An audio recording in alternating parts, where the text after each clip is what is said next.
Yops les amis, j'espère que vous allez bien. On se retrouve aujourd'hui pour ouvrir un énorme colis, plutôt costaud. Ça vient du site CK Model Cars, une boutique de voitures miniatures en Allemagne.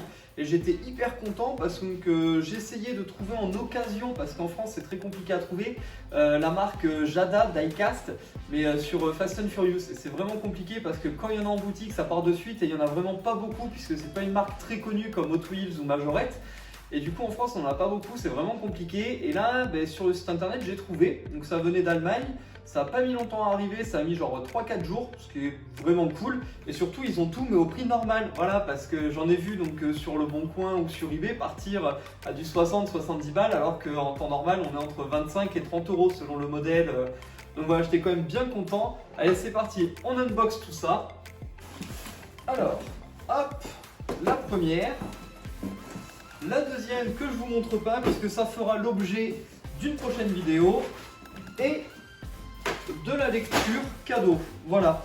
Donc sur cet épisode on va se concentrer donc sur la Supra de Brian O'Connor de Fast and Furious 1. La deuxième voiture, allez je vous la montre comme ça vite fait mais on fera l'unboxing sur une prochaine vidéo pour pas que celle-là dure trop longtemps. C'est la Mitsubishi Eclipse, donc toujours pareil dans Fast and Furious 1.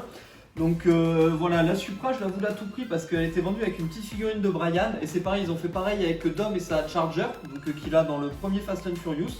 Et donc les grands modèles comme ça sont à 30 € et les modèles sans figurine sont à 25.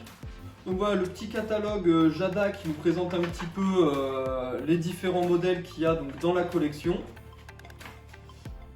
Et là, on a le petit bouquin CK Model Cars qui présente un peu tous leurs produits qu'ils ont. Hop, alors, on passe à l'unboxing des voitures. Donc je pose l'Eclipse pour regarder la Supra. Voilà, il y a un peu de scotch. Alors personnellement, c'est la première fois que j'ai cette taille-là. Je crois que c'est du 1,24. Parce que moi, je collectionne uniquement les Hot Wheels, donc le 1,64.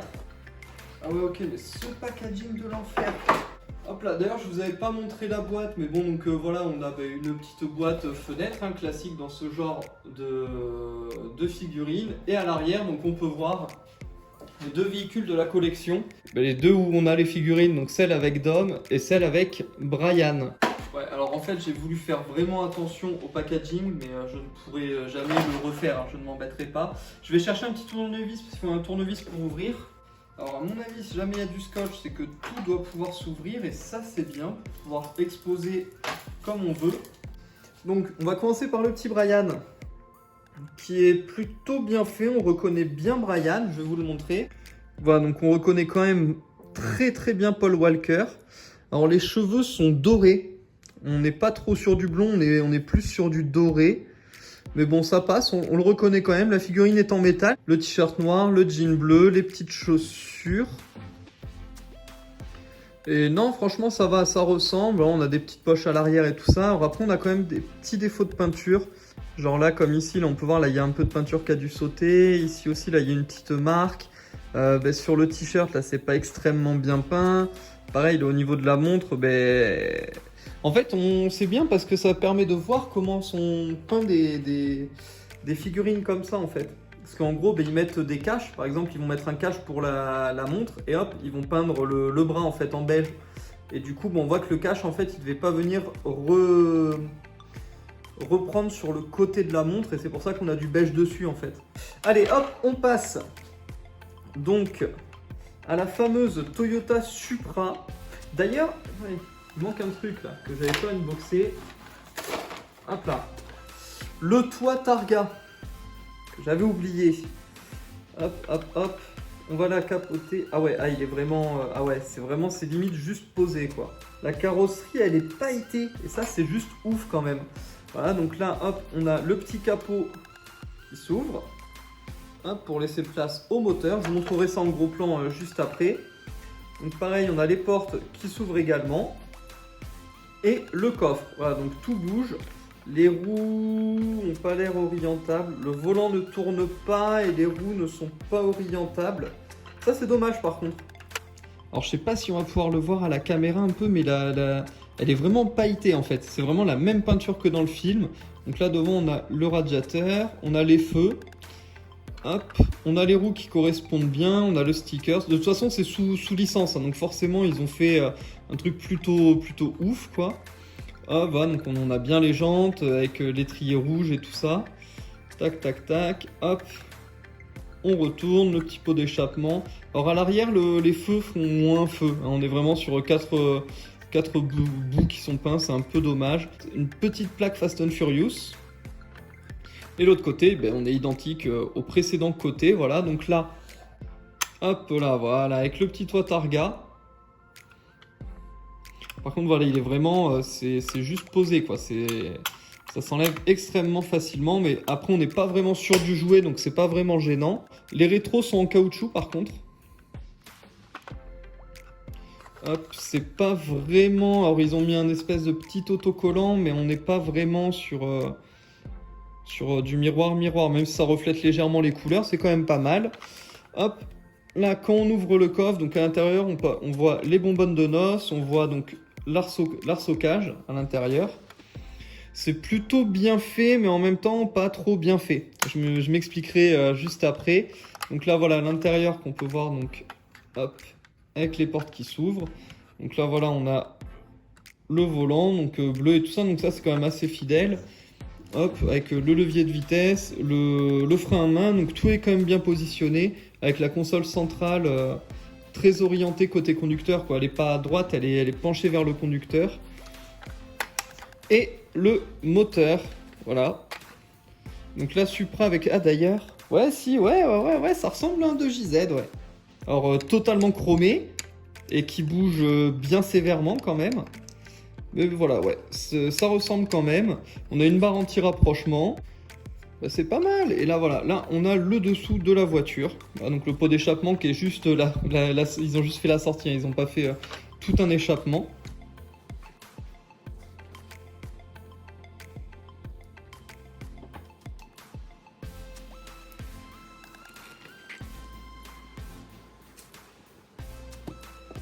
Dans l'ensemble, c'est quand même pas trop mal, même s'il y a quand même beaucoup de défauts, je trouve. Après, il faut pas oublier qu'on est sur du 24,99. Bon, là, c'est 30 € parce qu'il y a la figurine, mais sans la figurine, on est sur du 24,99. Pour cette taille-là, c'est correct. Honnêtement, surtout sous licence. Si ça n'avait pas été sous licence, ça aurait été un peu plus compliqué. Mais là, voilà, c'est sous licence et au final, enfin voilà, quand on la voit, on sait que c'est la Supra de Brian O'Connor dans Fast and Furious. Il n'y a pas à chier, c'est quand même bien fait, même s'il y a quand même des gros défauts. Par exemple, au niveau des feux, enfin moi les feux, ils me donnent envie de m'arracher les yeux, quoi. Ils sont vraiment... clairement, je vais pas l'exposer de dos. Normalement, il y a des bonbonnes de noces, c'est la marque NOS. Et là, on l'a pas en fait. Et je sais pas du tout, genre si jamais c'est parce qu'il fallait repayer en plus une licence pour NOS, ou si c'est parce que ça aurait coûté trop cher à faire en fait. Il y a quand même des choses qui sont perfectibles, même si dans l'ensemble, franchement, c'est pas mal. Alors là, par contre, voilà, on peut voir par contre que l'aileron il pèse un peu et que du coup, quand elle est retournée, ça tombe un peu. Mais bon, honnêtement, c'est pas bien grave. J'aurais préféré que ce soit le capot pour pouvoir l'ouvrir plus facilement. Le volant, il est vraiment mal peint. Franchement, ouais, le volant, ouais, non, le volant ça va pas, les poignées, mais c'est pas ouf quoi. Je pense que c'est vraiment extrêmement perfectible. Et d'ailleurs, ce sera le sujet d'une prochaine vidéo parce que j'ai envie de commencer à faire un peu des petits tutos pour embellir les figurines. Donc ça fera l'objet d'une prochaine vidéo, pas spécialement sur de la série Fast and Furious ou ce genre de choses. Quoique ça, j'aimerais bien quand même la fignoler pour qu'elle soit vraiment parfaite. Je verrai la Mitsubishi Eclipse dans le prochain épisode, je verrai voilà ce qu'elle donne. Mais ouais, juste avec quelques petits trucs, en fait, il y a vraiment moyen de rendre le tout complètement ouf. Alors après, pour 25 € ou pour 30 € avec la figurine, on n'achète pas. Moi perso, j'achète. Là, j'ai fait le test avec seulement 2. Je sais que je vais en recommander. Je vais essayer de me prendre toutes les voitures Fast and Furious qu'ils ont en fait. Donc, comme ça, je pourrais vraiment toutes les mettre à la suite, les unes à la suite des autres et tout ça, et me faire une énorme, genre une tablette comme ça, mais vraiment super longue avec toutes les miniatures qui seront mises dessus. Je pense que ça peut être vraiment ouf. Niveau déco, ça peut vraiment péter bien comme il faut. Mais voilà, peut-être aussi me faire plaisir en refaisant, entre guillemets, quand je dis refaire, hein, je vais pas refaire toute une peinture, mais voilà, juste quelques petites techniques pour venir améliorer un petit peu le résultat final. Mais dans tous les cas, franchement, je suis hyper satisfait, quoi. Ils sont vraiment déjà très fidèles au film. Ça, c'est vraiment cool. Et non, franchement, bien, ouais. Franchement, ouais, c'est un grand oui, je recommande. Voilà, c'est la fin de cette vidéo. J'espère vraiment que ça vous aura plu. N'hésitez pas à me dire en commentaire ce que vous en avez pensé. Dites-moi également si jamais vous collectionnez les miniatures, quelle taille vous préférez. Est-ce que vous avez déjà eu en main des Metal Diecast de chez Jada? Et si oui, c'était sur quelle licence ou du hors licence? Dites-moi tout ça. Et moi, je vous dis à la prochaine pour de nouvelles vidéos. Allez, ciao, bisous!